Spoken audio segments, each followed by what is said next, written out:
Brilliance Audio presents Misadventures of a Curvy Girl by Sierra Simone, performed by Natalie Eaton, Teddy Hamilton, and William Leroy.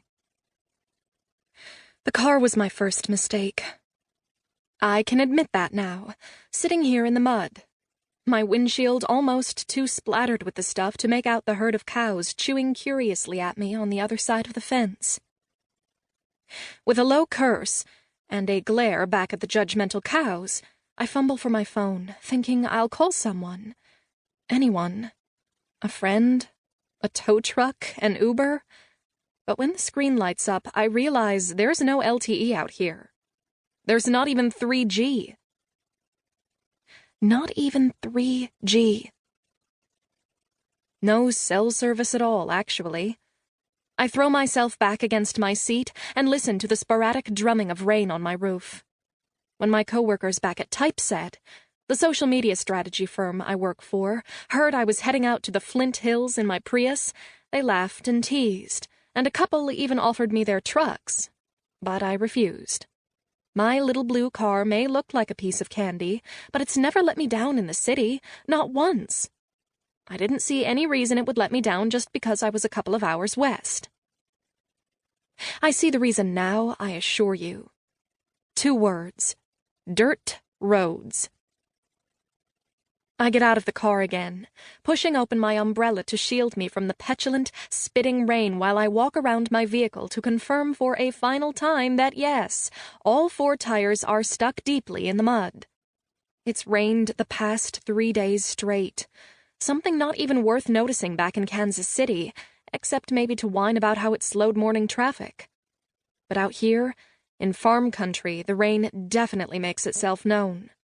The roads are nothing but slicks of rough mud, and the lonely trees look huddled and limp.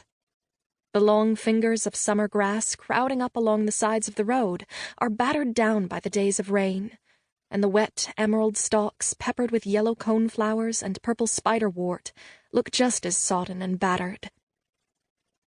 I feel like I've been punched in the chest, and the person doing the punching is a 5'2" girl with purple lipstick and eyes the color of a spring sky.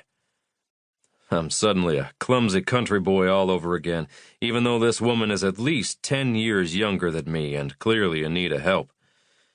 I should feel pretty confident in this situation. Instead, all I feel is a dry mouth and a racing pulse, and an undeniable swelling against the front of my jeans. Like I really am a horny teenage boy and not a man in his 30s who should know better. But it's like that punch in the chest knocked all the sense straight out of me, because suddenly I'm thinking thoughts no gentleman should think. Like how I can see the heaving swells of her breasts under her fancy shirt. How those swells would overflow even my big hands and spill over my fingertips as her nipples harden against my palms. Like how warm and soft her thighs would be against my hips as I nestled into them. How her ass would feel in my hands as I cupped her bottom and tasted the only woman I want. The only woman I want. The thought hits me like a second punch and I suck in a breath. This one. Mine. Ours. Somehow, it's this city girl. The same girl I've been silently cursing all morning. I saw her the moment I walked in. It's a good hiding place, I'll give her that. And with the storm trapping the barn under a dark bowl of clouds and rain, I'm not surprised Caleb didn't notice her in the gloom. Although it's also not hard to get past Caleb. He assumes everyone is as good and honest as he is. That everyone will play by the rules, wear the right uniforms, charge from the front. He made a great football player. Thank fuck he was never a soldier. But me, I was an excellent soldier. Staying alive in the Korengal meant expecting no one to play by football rules. It meant knowing exits and potential cover. It meant knowing where people were hiding and why they were hiding. 5 years hasn't been enough to break me of it. I don't know how many years it will take. And mostly I don't mind the ways the Army's changed me. It makes it easy to keep my bar free of brawls and assholes, and right now it's netted me a gorgeous woman currently staring at me with a bitten lip and wind-mussed hair. She hesitantly steps out of the stall, a flush high on her cheeks, one I know will be matched on Caleb's face. 33 years old, and he still blushes like he did in grade school when a teacher would call on him and he didn't know the answer. He tucks himself away, zipping up with an embarrassed rush of breath.